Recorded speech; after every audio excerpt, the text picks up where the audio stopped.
monde! Aujourd'hui, je prends le temps de faire une petite vidéo pour vous expliquer pourquoi j'ai commencé la lutte biologique dans mes plantes. Donc, tout a débuté avec ma plante de l'amour. Quand un jour, je l'ai regardée, ça faisait déjà longtemps que je me disais qu'elle avait mal un peu de vivre. J'ai simplement pensé que c'est parce que je ne l'avais pas arrosée assez et qu'elle manquait de soleil. Éventuellement, je me suis penchée un peu plus sur le problème et j'ai découvert qu'elle avait des thrips. Quand j'ai rentré mes plantes à l'automne, j'ai pas fait de traitement de prévention, j'ai rien fait du tout, absolument, je les ai simplement mises à l'intérieur.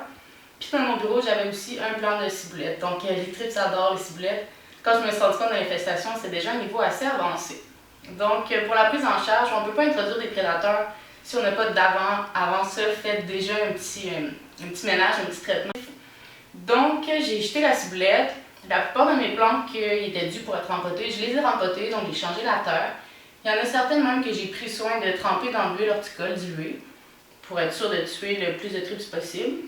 Les thrips adorent les têtes de croissance, donc j'ai coupé la plupart des nouvelles feuilles qu'il y avait sur ma plante. J'ai aussi fait des traitements aux 3 jours. Donc j'avais de l'huile de neem, j'avais de l'huile horticole, puis j'avais du Endall. Donc aux 3 jours, j'emmenais mes plantes dans le bain, puis j'ai sprayé, c'est quand même beaucoup de travail. Donc les traitements aux 3 jours sont importants parce que les thrips adultes sont dans le feuillage et les pulpes se retrouvent dans la terre, ils sont inatteignables par les traitements du feuillage. Donc il faut le faire souvent pour pouvoir capturer les adultes dès qu'ils sortent pour éviter qu'ils se reproduisent. Une fois que ça a été fait, j'ai introduit mes prédateurs. Donc moi ce que j'avais ici, des petits sachets de cucuméris. Donc les cucuméris c'est une sorte d'acarien prédateur. Dans mes sachets il y a un petit trou.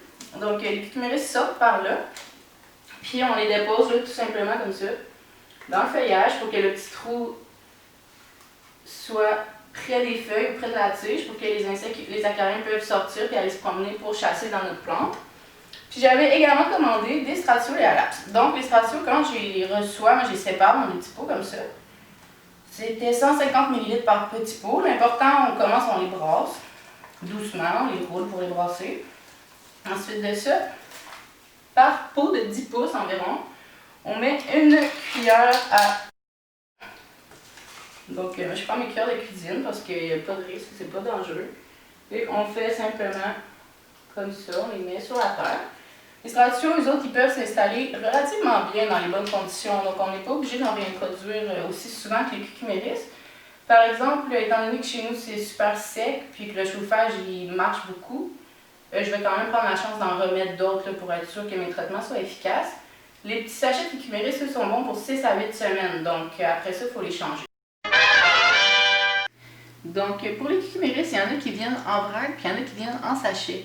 Nous, ce qu'on a ici, c'est un peu l'équivalent du vrac, mais dans des sachets, donc c'est la libération un petit peu plus lente. On peut les ouvrir si on veut une action vraiment plus rapide sur certaines plantes. Donc sur ma plante de l'amour, moi, c'est ça que j'ai fait. J'ai carrément ouvert le sachet, j'ai saupoudré dessus, par exemple, c'est très salissant, donc c'est pour ça que l'option des sachets, je trouve vraiment que c'est la plus préférable dans une maison. Puis aujourd'hui, pour le bien de la science, bien, on va en ouvrir un pour voir qu'est-ce qu'il y a à l'intérieur. Donc c'est un peu comme un petit écosystème.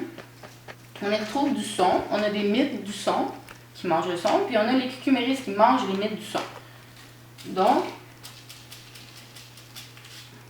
ça ressemble un petit peu à du brin ici.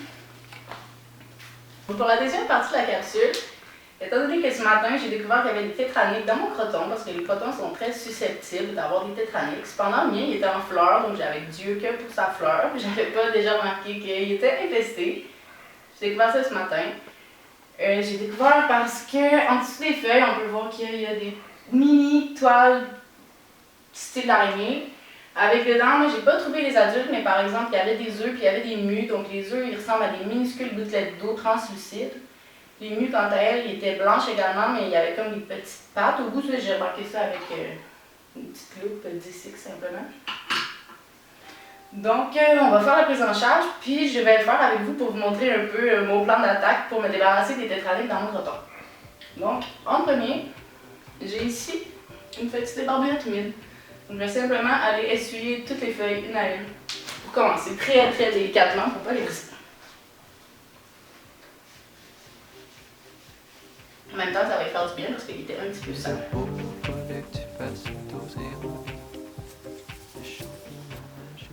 Les populations de tétraniques qui grandissent très lentement. Donc, le moment qu'on s'en rend compte, ça veut dire qu'il y en a déjà quand même plusieurs qui sont dans nos plantes.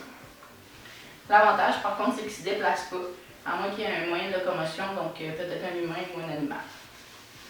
Donc là, j'ai pas trop peur qu'il y en ait ailleurs que sur mon crotton.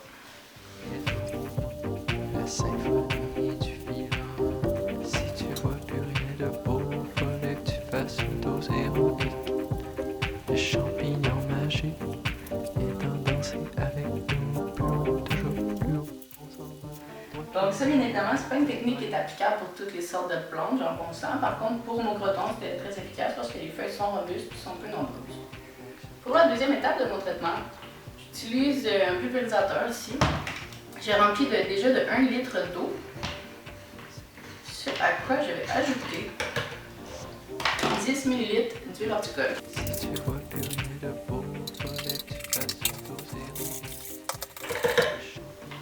Le pulvérisateur est une fraude, il ne fonctionne pas. J'utilise en fait juste pour avoir la quantité exacte de litre d'eau. J'ai pas le choix de transverser ça dans une plus petite bouteille pour pouvoir aller terminer mon traitement dans la baignoire.